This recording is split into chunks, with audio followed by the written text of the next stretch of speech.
Երաշխավորում եմ, եթե կա Փաշինյան, ամեն վայրկյան հնարավոր է պատերազմ, եթե չկա Փաշինյան, պատերազմը անհնար է։ Մեկը մի բան է գրում, կանչում են քննչական եւ այլ եւ այլ, բայց երբ որ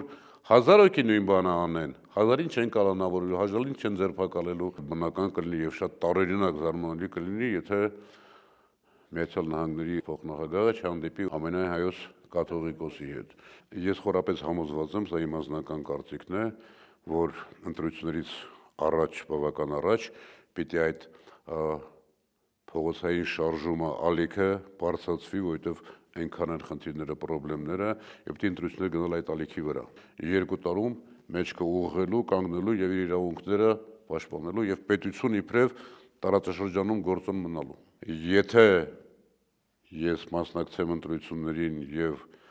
ընդդիմության մեջ լինեմ, բայց իշխանությունը լինի Փաշինյանը, ես մանդատից կհրաժարվեմ։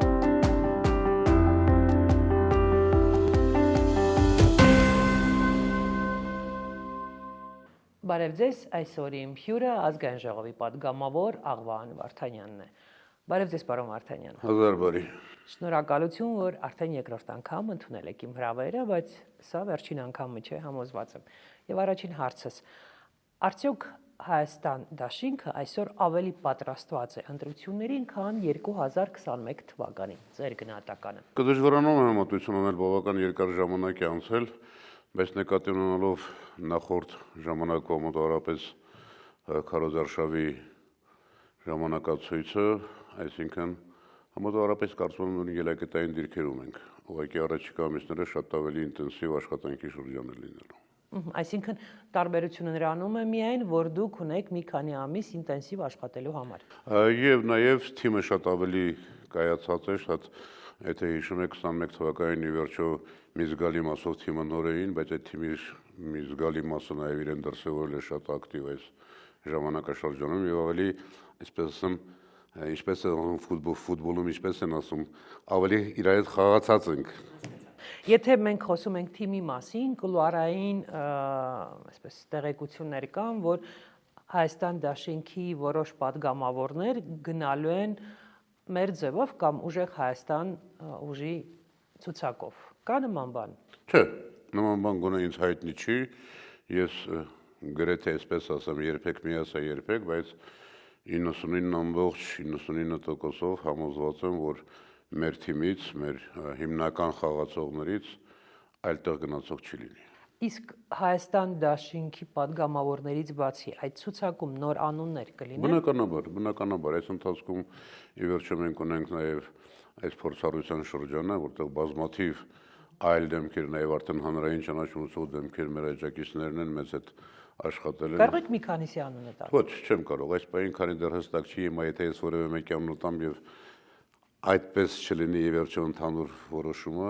ճիշտ չի լինի կարծում, բայց որ թարմություն կլինի, նոր մարդիկ կլինեն, երաշխավորում եմ։ Արդեն ակնհայտ է, որ Փաշինյանը այս ընտրություններին գնալու է խաղաղության կարգախոսով։ Սա իր հիմնական կարգախոսն է լինելու, ասելու է ես բերում եմ խաղաղություն։ Հայաստան դաշինքը, երբ որ սկսի իր ընտրարշավը, ինչ է ասելու սրան հակադարձելու համար, հաշվի առնելով, որ այս գործին արդեն ներգրաված են նաև Բաքուն, Անկարան, ինչ կրկնեմ, ոչ Ալիևի, ոչ էլ Ֆիդանի հայտարարությունները եւ ինչ որ առումով նաև արևմուտքն է օգնելու նույն Վենսը, որ գալու է Հայաստան, օգնելու է սա իշխանությունները ներկայացնել են որպես աջակցություն Միացյալ Նահանգների նախագահի վարչակազմի աջակցությունը Փաշինյանին։ Ինչ է անելու Հայաստան դաշինքը։ Տեսեք, նախ առաջինը, որ մեր հասարակության զգալի մասը արդեն համոզվել է, որ այս մարդը բացահայտ սուտասան է։ Եվ իր ասած ոչ մի բառին չի կարելի հավատալ, եթե մարդը մի օր մի բան է ասում, վաղը հաջորդ օրը հարուցունաշճան հակառակն է ասում եւ բազմաթիվ նմաններ կան։ Առաջինը սա պետք է բացատրենք մեր հասարակությանը։ Երկրորդը, այս մարդը խաղաղություն եթե ասում է, իր ժամանակ ամենամեծ պատերազմներն են եղել, ամենամեծ պարտություններն են եղել, 2, 3, 4 պատերազմական իրավիճակներ են եղել եւ ամենակարևորը ինքը անտեսում է խաղաղության մեջ եւ հասարակության համախմբվածության նշանակությունը, իր ամբողջ գործը եղել է հասարակությունը պառակտելը, ջլատելը, ատելություն, թշնամանք սերմանելը եւ երկրորդ անտեսում է գրեթե անտեսում է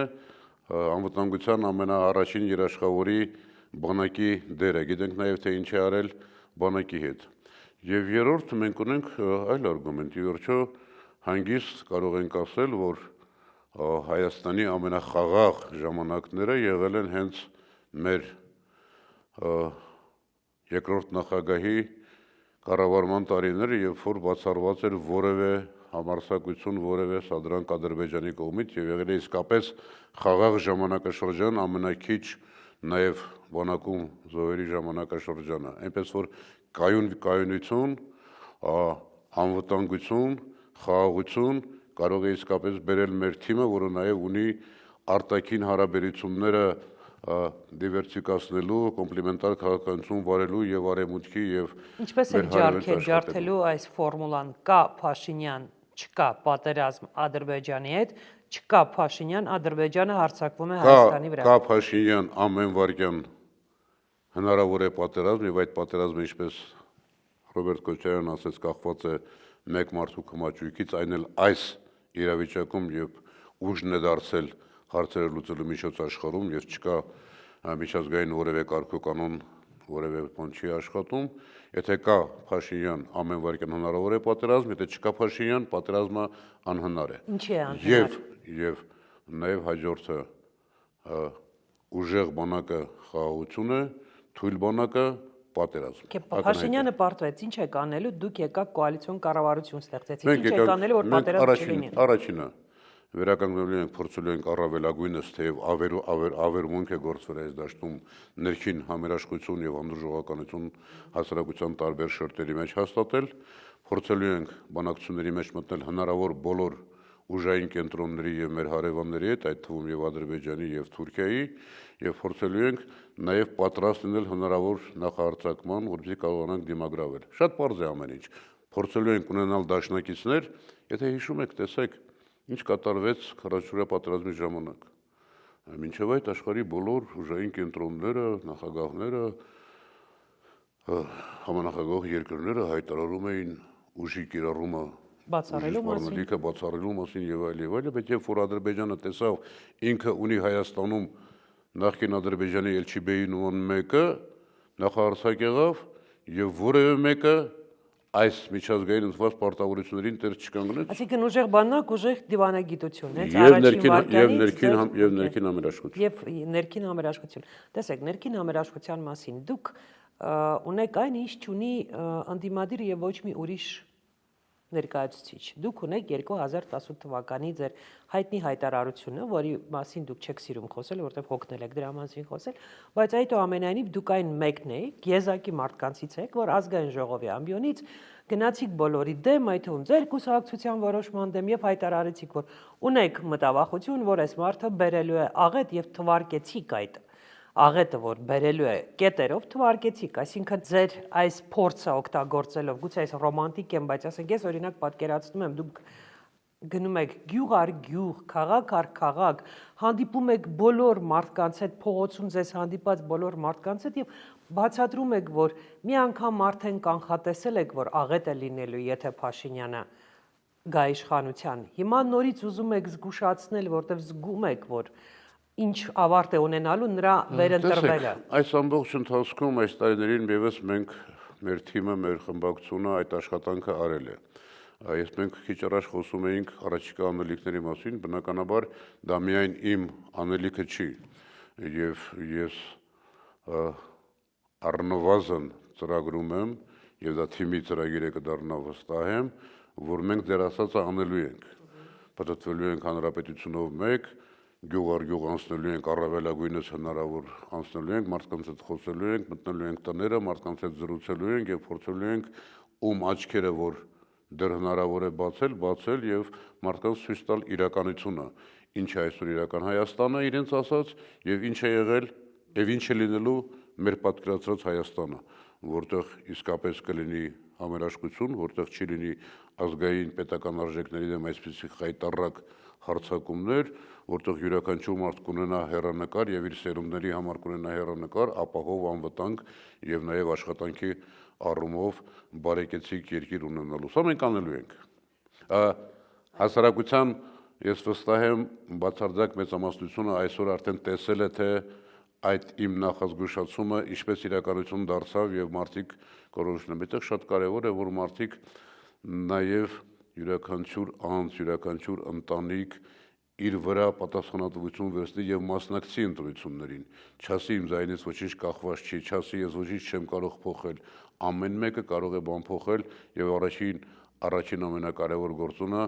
ակտիվ մասնակցությունն է։ Համոզված եք, որ եթե լինի ակտիվ մասնակցություն, այսինքն մարդիկ իսկապես մեծամասամբ գան ընտրություններ եւ ավելի լինի մասնակցությունը, քան օրինակ Խորապես համոզված եմ, տեսեք, այս իշխանությունը ունի որոշակի սեկտա, ասեմ, ինչ ասեմ, խումբ։ Քանի հազար մոտավորապես։ Տեսեք, այստեղ մենք կարող ենք երկու բան գումարել իրար։ Մեկը մարդկանց մի շերտ կա, որը կուրորեն առանց վերլուծելու, առանց խորանալու հավատում է սրան, ասում է իմ նման է սա։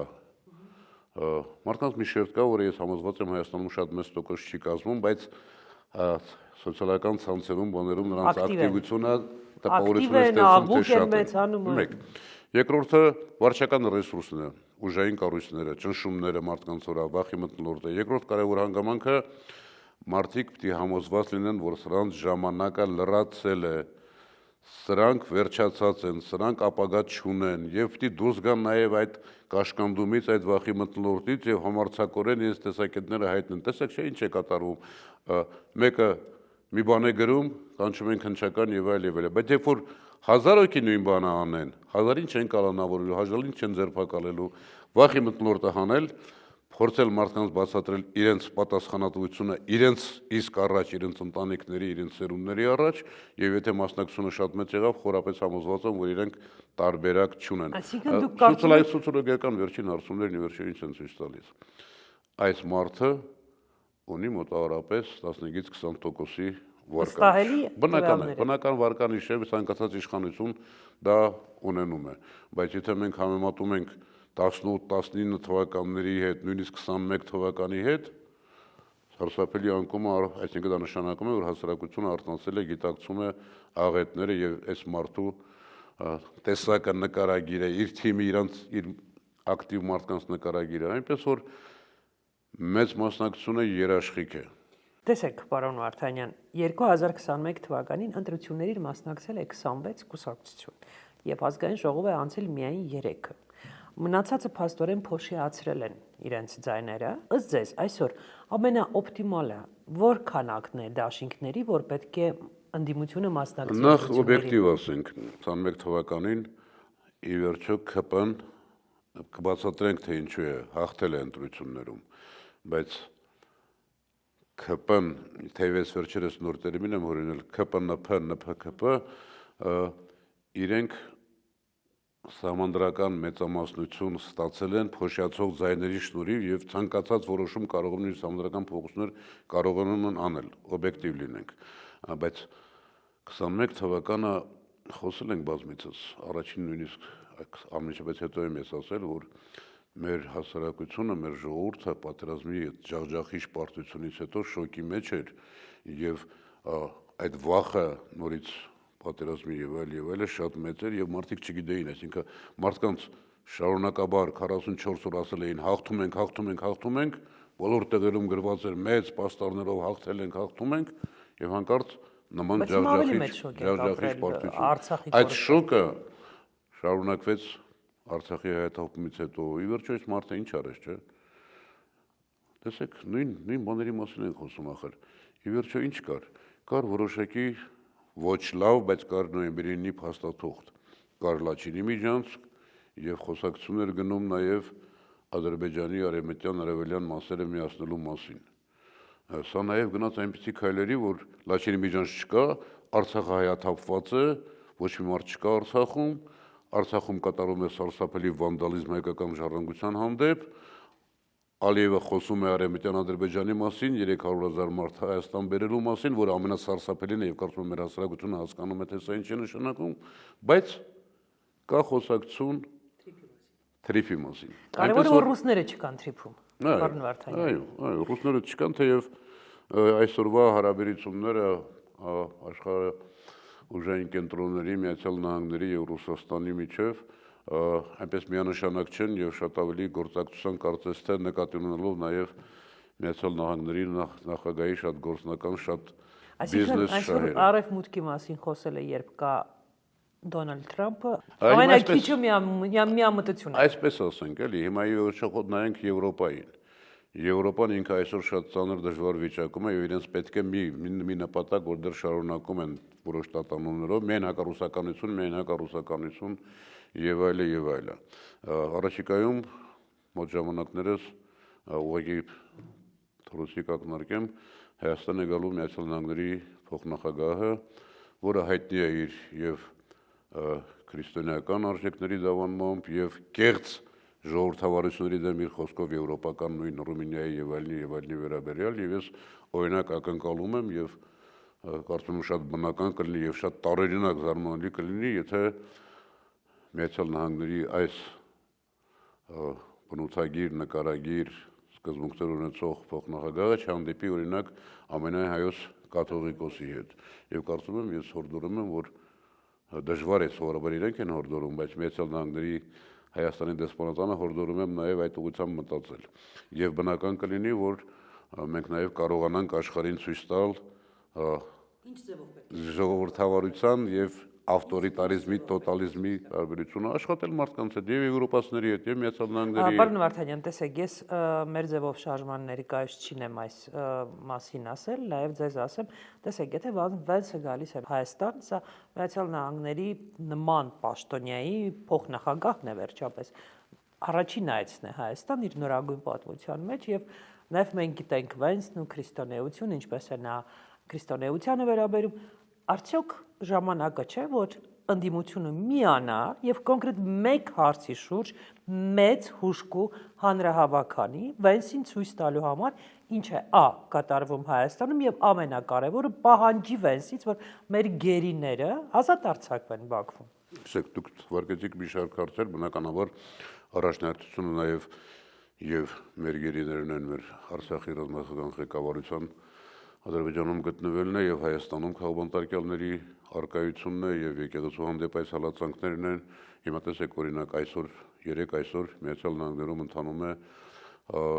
կրոնական ազատությունների եւ այլն, ասում եք ինչպես աշխատել, հիմա օրինակ այնտեղ է Արամ Վարդևանյանը եւ վստահ եմ, որ այնտեղ իր ելույթում այս ամեն ինչը կխոսի, բայց նաեւ սա պիտի եւ գրավոր ձևակերպումներով եւ եթե նկատել եք վերջերս նաեւ խայտարակ բանաձևին թեև եվրոպական Եվրոխորհրդի վեհաժողովի, բայց այնտեղ էլ մեր падգամավորները այս հարցերը բարձրացրել են։ Ես վստահ եմ իրենք ամեն ինչի շատ լավ տեղյակ են։ Ես խոսում եմ կոնկրետ մեծ հանրահավաքի մասին, որովհետեւ Վենսի հետ գալու են ամերիկացի լրագրողներ, միջազգային լրագրողներ։ Նենց հանրահավաք լինի, որ նրանք չկարողանան դա չլուսաբանել եւ լսելի լինի այդ պահանջը եւ դա լինի համախմբված, միասնական ընդդիմության պահանջը։ Եվ ցույց տալ նաև հասարակությանը հայաստանյան, որ կան կենսական նշանակության հարցեր, որի շուրջ ընդդիմությունը մի վայրկյանում կարող է համախմբվել։ Ես ինքս կողմնակից եմ եւ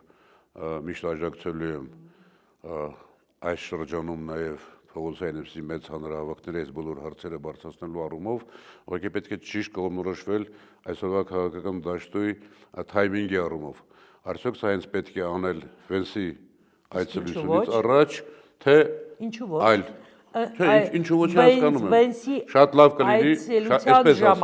շատ լավ կլինի, եթե մենք ներքին համախմբվածության, ընդդիմադիրության համախմբվածություն ունենանք, որ այսպես անելով երկրորդ հետո կարողանայինք նման բան անել։ Ուղղակի ես նաև պրագմատիկ մոտեցում ունեմ եւ հասկանում, եթե այսօր դա հնարավոր է, այս թեման քննարկվում է բնականաբար նաեւ ընդդիմության տարբեր ներկայացների հետ։ Գանք նորից ընտրություններին, քանի դեռ Վենսի հետ կապված ոչ մի հանրահավաք ամենայն հավանականությամբ ընդդիմությունը չի կազմակերպելու։ Ամենաօպտիմալը, մենք խոսեցինք, որ ինչ դաշինքների, քանի դաշինքով պետք է ընդդիմությունը գնա ընտրություններին, ըստ ձեզ, որ չփոշիացվեն այդ ձայները։ Տեսեք, մենք ունենք ռեալ իրավիճակ։ Ամենահիմնականի մասին մենք խոսեցինք, փոշիացող ձայների մասին, յուրաքանչյուր քաղաքական ուժ ինքը պետք է լինի շատ պրագմատիկ եւ հասկանա իր իրական կշիռի իրական արժեքը։ Եվ եթե ընդդիմադիր որևէ ուժ Եթե քննարկում է, վերլուծում է, սոցիոլոգիա ինչ որ չափով հաշվարկներ է կատարում եւ տեսնում է, որ ինքը ռեալ չի, որ հավաքի անհրաժեշտ ձայները դաշինքով կամ առանցին քաղաքական ուժով, ինքը պետք է չմասնակցի, իրական ընդդիմադիրների մասին է խոսքը։ Եվ նրանք, ովքեր որ այս սխալ հաշվարկով կմասնակցեն, կասեն մենք ընդդիմադիր ենք, բայց կգնան 1-2% կհավաքեն, իրենք այսպես թե այնպես ջուր են լցնելու։ Իսկ ինչ անել որ չգնան։ Աշխատել մարդկանց հետ, այդ քաղաքական ուժերի հետ քննարկել, բանակցել, ինչ որ անում ենք։ Պարոն Վարդանյան, տեսեք։ Բանակցել մարդկանց հետ Անում եք, բանակցում, իհարկե անում ենք, բանակցությունները ընթանում են։ Հնարավոր է իմ կարծիքով այդ մասին նախագահն էլ երկրորդ նախագահն էլ ասեց, այսօր երևում է առնվազն 3-4 դաշինքների ուժերի ռեալ մասնակցության հնարավորություն։ Խոսել ենք բազմիցս, բոլորին մի կացայի մեջ լցնելը իրատեսական չի, ռեալ չի, պրագմատիկ չի, անիրատեսական է եւ արդյունքներ կանխատեսելի չի, մանավանդ նոր իրավիճակում, երբ որ Սամվել Կարապետյանի եւ Մերձեովի գործոնը Կազախստանում, որը շատ բան է փոխում, եւ եթե իսկապես ռեալ կարողանան դիմադիր ուժերը այս 3-4 բլոկներում դաշինքներում կարող են դաշինքներ կազմել, բայց հանդես գալ որպես մի կուսակցությունից, որպեսզի այդ բարիերը շատ մեծ չլինի, կա Հայաստան դաշինքը, կա Մերձեով շարժումը, կա Թաթոյանը, կա Հանրապետական կուսակցությունը, կա պարոն Ծառուկյանի նախնականով, այսինքն առաջարկ Հայաստանին, այստեղ ամեն մեկը պետք է իր իրական գնահատականը ունենա եւ մտածի ընդհանուր հաջողության մասին, այսինքն բոլորի նպատակը պետք է լինի մեկ բան՝ հեռացնել այս շարքի իշխանությանը։ Դրանք խոսքեր են, հայտարարություններ են, պարոն Վարդանյան, իսկ գործնականում, օրինակ, դուք որպես այսպես համակարգային ընդդիմադիր ուժ հայտարարում եք հավաքում եք բոլոր, բացառապես բոլոր ընդդիմադիրներին, ովքեր հայտարարում են, որ իրենց նպատակն է հեռացնել Փաշինյանին, եւ փակ դռների հետևում ինչ որ կանոններ եք մշակում եւ կանոններ ընդունում։ Եվ այնպիսի կանոններ, որոնք գոնե մինիմալի կհասցնեն փոշիացնելու ռիսկերը եւ շատ նորմալ խելացի առաջարկ է անում, բայց դա էլ մենք անում ենք։ Դա պարզադի չի, որ այս տեսակ մակոկային դիվանագիտությունը աշխատանքը հենց այս պահին հանրայնացնել։ Այդ աշխատանքը կարում է, եթե հիշում եք, նաեւ պարոն Սաղաթելյանը, իշխան Սաղաթելյանն առաջարկեց 6 կետից կազմված հարցերի ընդհանրություն, որի շուրջ դեպի բանակցությունները ընթանում են։ Մի նուրբ պահ կա այստեղ, որը ընդդիմադիրների միմյանց վրա ցեղարցակումներ չլինելն է, որի մասին շատ ենք խոսել եւ ես խորապես կարող եմ ասել, որ մեր թիմը երբեք նման բան չի արել եւ չի էլ անելու, եթե նայեք մեր թիմի հիմնական միջուկին, բայց յուրաքանչյուր թիմի շուրջ կան նաեւ համակիրներ, աջակիցներ, այսօր ամեն մեկը իրավունք ունի իր տեսակետը հանրայնացնելու, չգիտեմ ինչի եւ այլը, եւ այս պրոբլեմներից, խնդիրներից մեկը այստեղ է։ Եթե այստեղ մենք կարողանանք իսկապես համաձայնության գալ եւ գոնե հստակ հայտարարել, գիտես, մարդիկ կան հայտարարում են, մենք դա չենք անում, բայց լավ էլ անում են, օրինակ լավ չխոսեմ։ Ես չեմ ուզում հայտարարության տեսք դաստանը, դա փաստաթուղթ լինի, որի տակ աշխատանքը արվում է, կրկնում եմ, եթե բոլորիս նպատակը մեկ բան է, երկիրը հանել այս շարիքի տիրապետությունից եւ վերականգնման ռեալ շանսեր ստեղծել, ով որ այս քայլին չի գնում, բնականաբար ջուր է լցնում։ Եթե Սամվել Կարապետյանի ուժը չգրանցեն կամ ավելի վատ բան անեն, ընտրություններից 2-3 շաբաթ առաջ չեղարկեն գրանցումը։ Մի շաբաթ առաջ չեղարկեն։ Դուք օրինակ, որպես Հայաստան դաշինք, կարող եք իրենց առաջարկել, իրենց ներկայացուցիչները մտնեն ձեր ցուցակ, զիջեք ինչ որ տեղեր իրենց համար, այդ թվում նաև առաջին համարը եւ այլ եւ այլ։ Նույն խնդիրը այստեղ է, տեսեք, դա էլի վերաբերում է ժամանակներին։ Տարբերակները որոնք են։ Ես չեմ բացառում, որ իրենց մտքի մեջ այդ սցենարը կա, որովհետեւ իրենց համար գիտեն։ Դա ակնհայտ է, դա մենք հասկանում ենք, որ կա, իրենք են ինչ է։ Ամբողջ խնդրը հետեւյալն է։ Գրանցել կարծես թե ֆորմալ առումով չեն կարող չգրանցել, բայց նկատի ունեցեք այսօրվա դատական համակարգի վիճակը, կախվածությունը, ենթակայությունը։ Վտանգը մեծ է, որ իրենց չեն թողնի մասնակցել։ Եվ դա կարող է լինել այն ժամանակ, երբ որ արդեն ցուցակների բաների խնդիրը հնարավոր չի կարգավորել ձեր ասած տարբերակով։ Այնպես որ երբ որ ես խոսում եի նաև հանրավակների մասին, փողոցային շարժման մասին, մենք պետք է նաև սա նկատի ունենանք։ Ես չեմ բացառում, որ իրանք պատրաստ են նման քայլերի գնալու, բայց եւ նոր մեր ձևովի եւ քաղաքական իրական ընդդիմադիր դաշտի խնդիրն է նաև հակաքայլեր մշակել ունենալ այդ առումով։ Եկեք խոսենք նաև այն մասին, թե ինչ է տեղի ունենալու ընտրություններից հետո, հա, ենթադրենք ընտրություններին ընդդիմությունը, հավաքական ընդդիմությունը, ասենք տարբեր ուժեր, որ անցան այդ շեմը հայտնվեցին ազգային ժողովում, միավորվեցին կոալիցիա, կարող են կոալիցիոն կառավարություն ստեղծել։ Բայց մեջ չի տարբերությունը, հա, ասենք դեռ չկան վերջնական տվյալները եւ մի քանի տոկոսի տարբերություն է։ Այդ պահին, այդ օրերին ըստ ձեզ պետք է բանակցել Փաշինյանի հետ եւ նրան հումանիտար միջանցք առաջարկել անցնցում իշխանափոխության համար։ Տեսեք, եթե դեր ասած սցենարը շատ հավանական սցենարը իրականություն դառնա, ես խիստ նախ տեսեք, ես խորապես համոզված եմ, սա իմ անձնական կարծիքն է, որ ընտրություններից առաջ, բավական առաջ, պիտի այդ փողոցային շարժումը ալիքը բարձրացվի, որովհետև այնքան են խնդիրները, խնդիրները, եւ պիտի ընտրություններ գնալ այդ ալիքի վրա։ Այդ ալիքի ֆոնին։ Այդ ալիքի վրա, այդ ալիքի ֆոնին։ Եվ եթե հանկարծ նա փորձեց, իսկ նա բացառված չի սարսափելի կեղծիքների կամ ինչ-որ բաների գնալ, այդ ալիքը պիտի շարունակվի նաև դրանից հետո եւ արդեն իսկապես քշի տանի այս փոքրիկ խմբակը Մեդզևովի ձևակերպմամբ։ Եթե լինի երկրորդ տարբերակը, որ շատ հավանական է այսօրվա ուժերի դասավորությունը եւ մեր քննարկած հարցերը նկատի ունենալով, ես կարծում եմ, որ արդեն այդ ժամանակ նա ինչ-որ մի ապահով տեղ թաքնված կլինի կամ ինչ կլինի, բայց որ իրենց արածների համար նրանք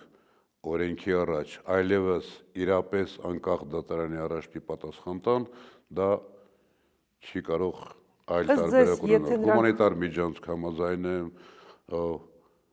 բացառել որևէ բռնություն, բացառել որևէ բան, բայց օրենքի առաջ պատասխանատվություն պետք է։ Ոչ համատարած, ոչ բան, որովհետև մենք գիտենք։ Ես ինչի վրա եմ զարմանում, պարոն Վարդանյան։ Չէ, չգիտեմ։ Դուք բավականին, տեսեք, 21 թվականից նաև դուք, նաև Հայաստան Դաշինքի բոլոր պատգամավորները ազգային ժողովում եք եւ գրեթե ամեն օր նստում եք նույն դահլիճում, որտեղ կան ԿՊԱ-կաններ։ Փորձել եք ԿՊԱ-կան պատգամավորների հետ խոսել, ինչ որ բաներ բացատրել, թե ի սկզբանե այնպիսի մարտավարություն եք որդեգրել, որ սրանց հետ մենք ասելիք ու խոսելիք չունենք։ Փորձել եք ձեր կողմ քաշել։ Տեսեք, այսպես ասեմ։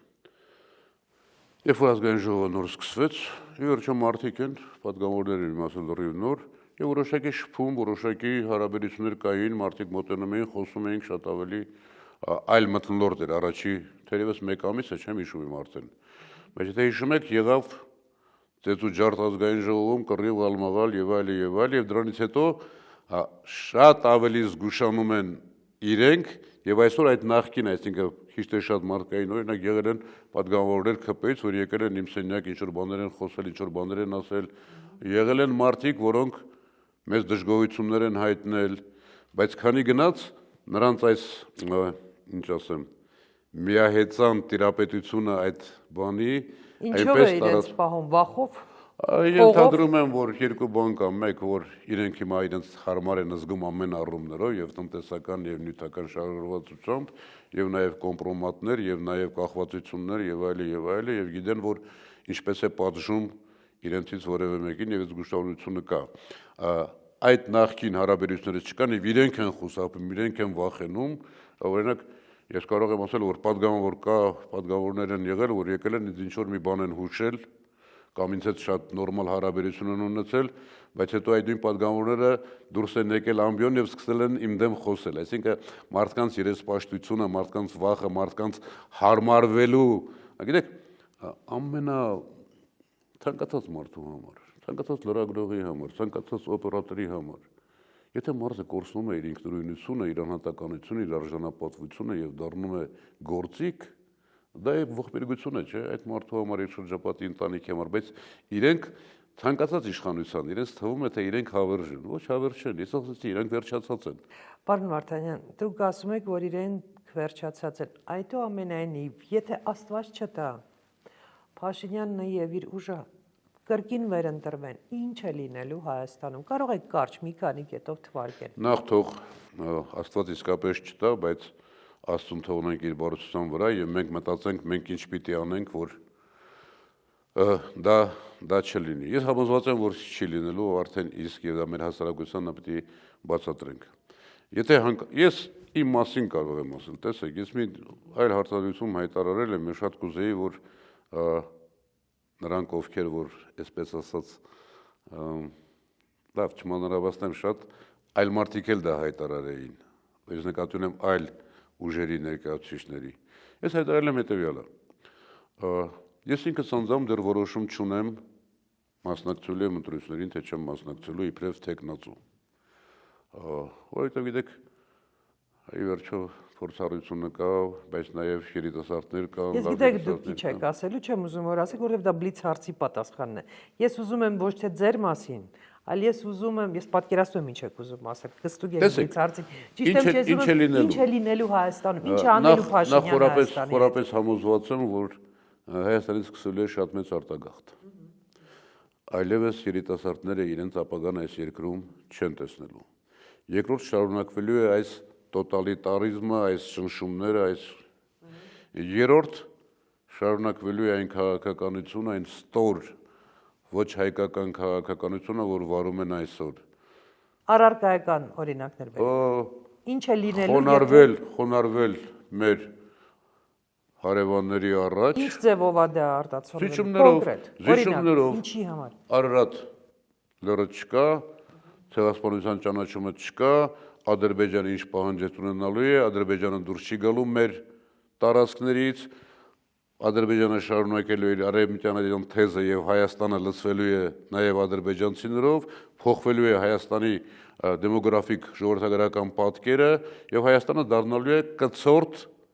թուրք-ադրբեջանական տանդեմի։ Սա է լինելու։ Եվ այստեղ քո ազգային ինքնությունը, քո տեսակը, քո արժեքները, քո հազարամյա պատմությունը գնալու է։ Այսինքն մենք կվերջանանք որպես պետություն, որպես ազգ։ Որպես պետություն եւ ազգ կվերջանանք։ Բայց կա հակառակը, որ եթե սրանց հեռացնելուց հետո իմ ասած մյուս տարբերակներն աշխատեն, համերաշխություն, դիվանագիտություն, ուժի կուտակում եւ մեր համաշխարհային վերջո ցանցային կառույցների եկեղեցի, սփյուռք համադրում, ներդրումներ, աշխատատեղեր, մարդկանց հանդեպ հոգատար վերաբերմունք, սոցիալապես անապահով խավերի, Հայաստանը բոլոր ռեալ շանսերը ունի առավելագույնը 2 տարում մեջքը ուղղելու, կանգնելու եւ իր իրավունքները պաշտպանելու եւ պետություն իբրև տարածաշրջանում գործոն մնալու։ Ամենակարևորը բլից հարցերը կարդում եմ։ Առաջինը, գիտեք, շատ կարճ պատասխան եք տալիս։ Առաջինը, պարտությունը պատերազմում, Արցախի կորուստը, հայաթափումը, այս ամենը դավաճանության թե հիմարության հետևանք։ Երկուսը միասին։ Երկուսը միասին։ Ինչ ազգանուն ձեր կարծիքով կունենա Հայաստանի նոր վարչապետը։ Ձեր կարծիքով, ոչ թե Հայաստան դաշինքի։ Դժվարանամ հստակ ասել, 1-2 ազգանուն մտքից մեջ կա։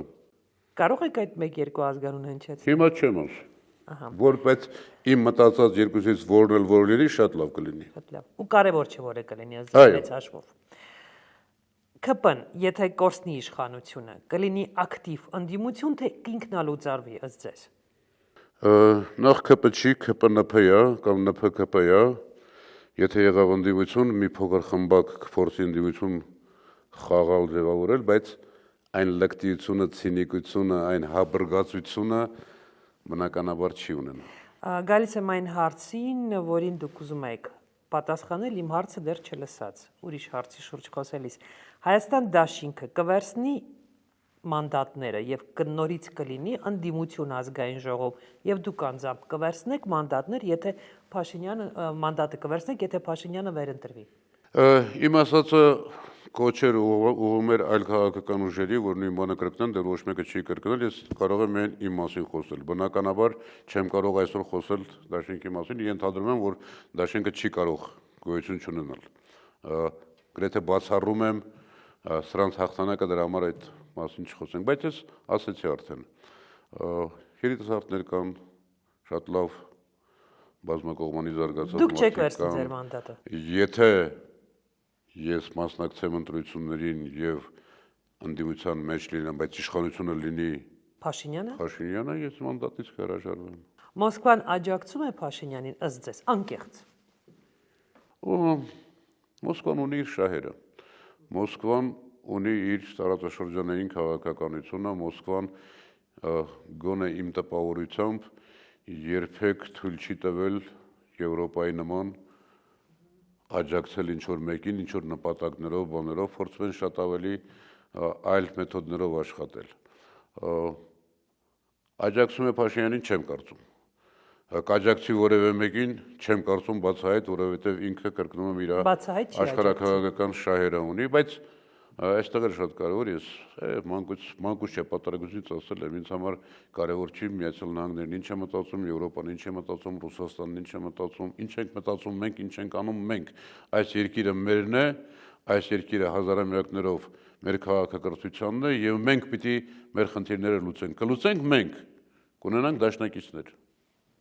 Ինչ է կանելու հունիսի 7-ի գիշերը։ Ես օրինակ գրեթե համոզված եմ, որ հունիսի 7-ի գիշերը Հանրապետության հրապարակում շամպայն եմ խմելու։ Իսկ դուք։ Ժամերի խնդիրն է, արդյունքները գիշերվա որ ժամին կլինեն, ես վստահ եմ, որ ես ու դու միասին կհանդիպենք այնտեղ շամպայն, գուցե ուրիշ։ Okay։ Աստված կա եւ եթե կա նրանից ներողություն կխնդրեք, երբ ժամանակը գա։ Եվ ինչի համար ներողություն կխնդրեք։ Նախ կասեմ շնորհակալ եմ։ Իհարկե բազմաթիվ թերություններ, սխալներ ունեմ եւ բնականաբար ներողություն չեմ կարծում ինքը մեր ներողության կարիք ունի, մեր խնդիրն է շնորհակալությունը։ Մենք մեր մեղքերը շատ ավելի լավ չէ, բայց մենք մեր մեղքերը գիտենք եւ եթե հանդիպեմ իհարկե շնորհակալություն կասեմ այն ամեն ինչի համար, որ տվել է ինձ նաև ոչ միայն քաղաքական առումով, այլև հոգևոր մշակութային առումով։ Շնորհակալություն հետաքրքիր հարցազրույցի համար, մենք անպայման ձեզ հետ կհանդիպենք նաև ապրիլին, ընտրություններին ավելի։ Մի վստահացեք, մենք հանդիպել ենք հունիսին եւ ապրիլը շատ կարճ ժամանակ է այս ընթացքում, մայիսին գուցե։ Մայիսին, okay, եկեք մայիսին հանդիպենք, շնորհակալություն։